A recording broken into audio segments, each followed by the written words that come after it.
Hello, hello, happy Thursday. I am Meredith. I am here with our message for the 16th of November, tuning into the energy atmosphere of the day. We have the sun in Scorpio, the moon's in Sagittarius. It will shift into Capricorn at some point. And we've got our retrogrades, Neptune, Uranus, Chiron, Jupiter. I think that's all of them at the moment. How have you weathered the most recent astrology? I know it was very intense. I can tell you that I've had no less than 5 people cry on my shoulder these past couple of days. Not joking, really, it happened. All right, what's going on? Let's take a look at Bonfire 2nd edition. Thank you for your comments, rather your emails on the deck. I'm glad you're enjoying it. I certainly am.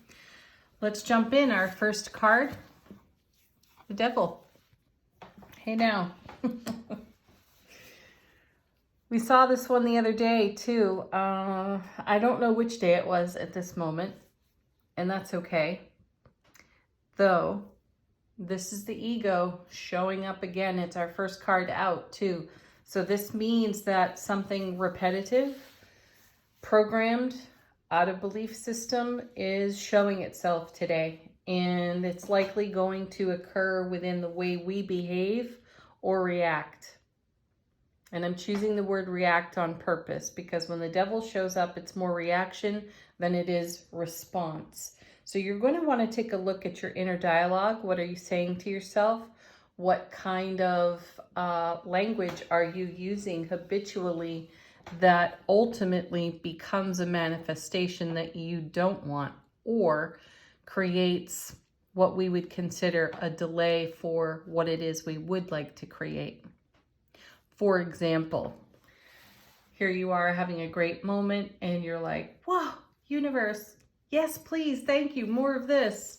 And then something else comes along and it's like, that probably won't ever happen. That kind of thing right there. Watch for it, or just be present enough to notice if you do something like that, and then change up your energy, because those are the moments that determine what we manifest, right? And when something shows up from programming, belief system, old ideas and habits, sometimes we don't know we're swimming in those waters, so we can be really grateful that the Devil has shown up to highlight it for us. Let's see what's next. Excellent. Queen of Swords. Here's our no BS queen. You know, she puts a sword right through any of the crap that's going to hold us back. So I like this. I also like that she's got her back turned to the Devil. So she's fully aware that this energy exists, can happen, shows up unexpectedly. She's ready with her sword though. So be ready with your sword, because swords is the suit about our words and the actions we take, right? So stay present, stay vigilant, stay aware, and bring your Queen of Swords to any devilish type of situation that you're having with yourself. Next set, 3 cards. First, oh yeah, there we go. There's the 5 of Wands right there. So here's the inner debate. These cards are perfect. They're really demonstrating exactly what I started to explain over here, or share rather, with the Devil. This is an inner debate, and this is us playing tug of war with ourselves. And we may even be negotiating with our programming and our belief system and challenging it, which is excellent. So it's a 5, and it's an opportunity for change. Some chaos and some conflict likely comes with that change, though it's change we've requested. And in order for it to take place, we have to address the energy that shows up with the Devil. Next, we have the Queen of Wands. Oh, I like that. Great queens, and I like that they're kind of facing off. They are across from one another, and the debate is in between them. Now, this could be a debate between you and another individual that you may or may not want to have. So really stay present with whatever inner dialogue you've got going on. And in your reaction to that dialogue, which queen serves you better? Probably both of them. Though if this is a pointed attack at your own ego, you may create a little more chaos as you address the situation within yourself. So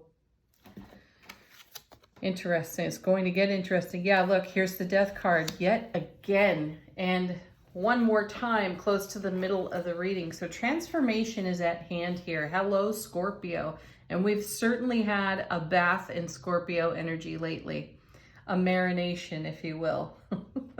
And with the other astrology that's gone on, it's created a very explosive energy atmosphere. And so a lot of words have been exchanged. A lot of emotions have surfaced. And a lot of fallout has been the result. Ultimately, it comes to a great fulfillment for us because we are eliminating energies that don't serve a purpose. There's some of the harder, deeper energies and life experiences, emotions, and such that we're really clearing out of the depths of our being. So these two queens are quite powerful here in the reading. We've got the Queen of Fire there with the Queen of Wands. So she's going to speak the truth. She's going to just tell it like it is. And she's also going to turn this into kind of a party. You know, we're going to liberate ourselves and transform ourselves as we put an end to some old business and start something new and fresh. Thank you, Death card. Let's see what's next. I'm not going to say that it's pretty, though. Then we have the Magician. Yeah, see, there's great manifestation at hand here. This is an excellent atmosphere for manifestation, yet we seem to have to take a journey through some BS, some of our own BS. So I recommend today that you are very present with your self-relationship and being deliberate about responding when you have a reaction. So if a reaction rises within you, the potential for outburst is real. Consider your words, though, and consider where that reaction came from. Likely it's very old business, and for some reason we could potentially feel a little bit threatened and then have the outburst reaction, which is going to require cleanup. So ultimately here we're taking a look at how to be unconditionally loving, kind, and compassionate to ourselves first, so that we can participate in an atmosphere that supports that energy. So Magician is manifestation, and this is thought energy being made manifest as above, so below. This is why we're being really present with what we're focused on today, because when the Devil shows up as your first card in the reading, this is the card that's really leading the energy atmosphere, right? So know that the potential exists for this old business to rise and take the lead. That's why these queens are here, to kind of shift that energy. We have to engage it, though. Coming with the Magician is the Knight of Swords. So there's swift moving energy here, and it can be pretty rough. So the Knight of Swords is the knight that prefers blood on his sword. He doesn't care. He has no reaction one way or another, no response either. He's a point A to point B kind of knight. The knights move energies between cards, and this is the knight that arrives at his destination no matter what kind of terrain has to be covered, and he does it swiftly. So let's take another look at these cards over here, because the energy atmosphere is charged in a way that is coaxing out some of our more devilish behavior, attitude, right? And egos are swiftly engaged. And then we have these queens along with the Death card and a card of debate and change and conflict, potential chaos. That's a lot to navigate. We do want to move through it swiftly. So this is the right knight and the right horse. And now we just have to get in touch with exactly what we'd like to manifest. Magician. Next card. Justice. I like seeing this.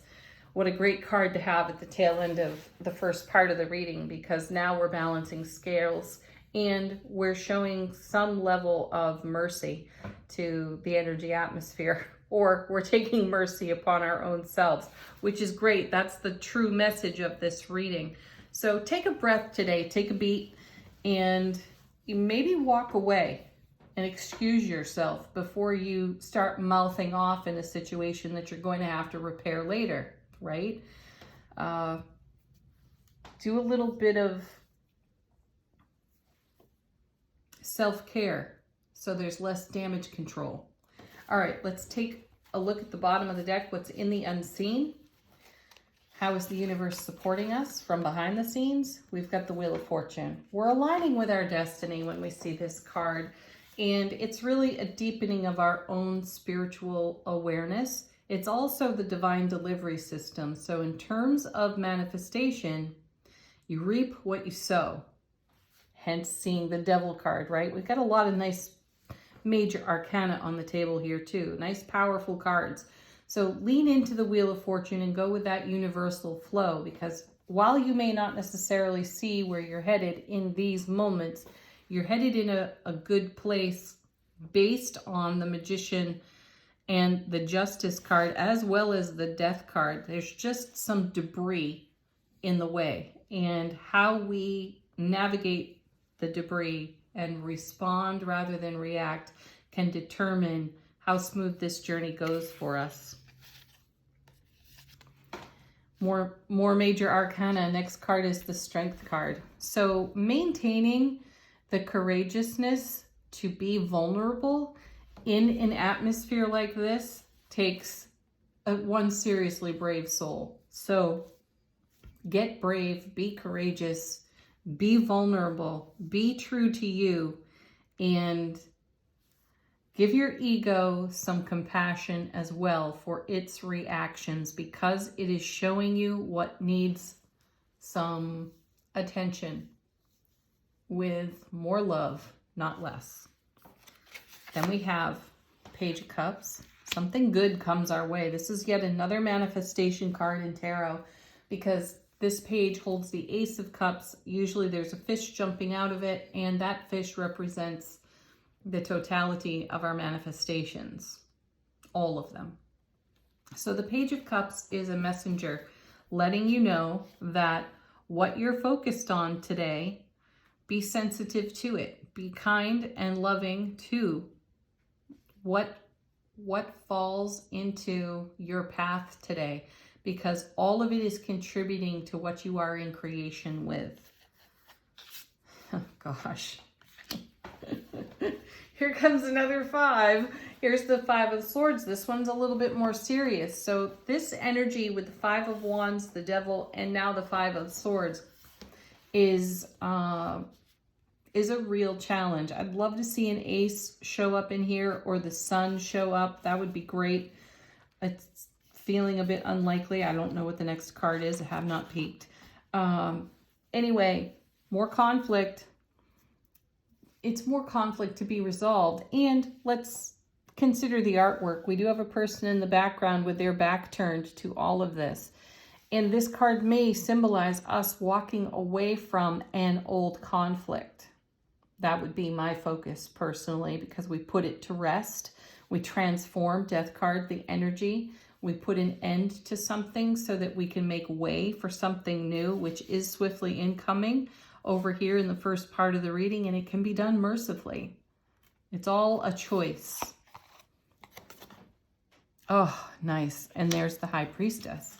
I like that. I love seeing the High Priestess in the reading with the Death card, because the two of them work together so harmoniously, and that's likely what creates this justice energy here within the reading, because the High Priestess, through her inner voice, inner awareness, being the inner oracle, will show us everything deep into the periphery. So we'll begin to see, if we can take a breath and take a moment, we'll begin to see into our own ripple effect how reactions don't exactly serve us. Responses serve us better. The Death card is going to help us move anything off the foundation that does not belong. It'll help us allow energy to pass off of and away from our foundation, because we do, again, have this divine delivery system rolling in here with the Wheel of Fortune.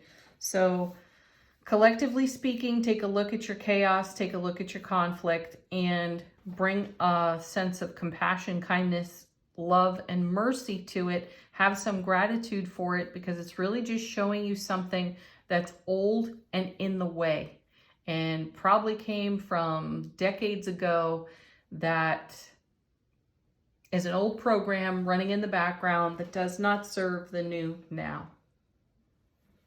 Beautiful. All right, angel answers. If you have a question, put it to the deck. These cards are for confirmation of the reading. From my perspective, from yours, it could be confirmation on something unique and personal to you. Our first card. Be assertive. Yeah, not the moment to stand down with yourself. This one again, improving health. It's shown up quite a bit lately. I like that it's there because I see that as a general well-being on all levels. Mental, physical, spiritual, emotional. There's improvement everywhere. When we take a new stand in our life, and when we address these devilish situations that pop up from the ego, right? It improves us on all levels. So know that there's something better. Yeah, I'm reminded of the Eight of Pentacles right now. Keep doing what you're doing. It's working for you. We may be navigating the debris field of a tower here, and it's kind of messy. Consistently, though, return to your heart and maintain your sense of self-compassion. And it'll serve you very well through the day, through the energy atmosphere, through the unique astrology that we find ourselves in. And then the romance card is back. For me, this is the divine feminine, divine masculine in unity within self-relationship. So go there, get unified in your own heart space. And from that space, you get a bird's eye view of everything. And you can see this devil energy coming a long way off. And you can engage the energy of transformation, Death card. You can engage also the two queens here that are very, very proactive and address situations that can create conflict and chaos and swiftly move through them to maintain the magic of your life and a sense of harmony and balance. Perfect, right? All right. Final word on the reading from Shaman's Dream Oracle. How is our soulful presence informing our waking consciousness?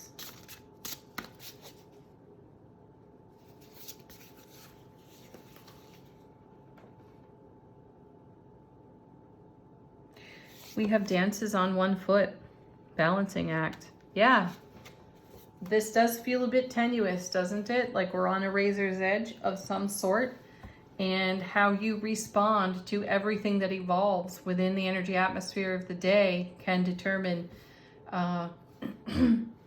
excuse me, how you balance and harmonize all of these energies out. Have a beautiful Thursday. Thank you as always for joining. Peace, love, happiness. Namaste.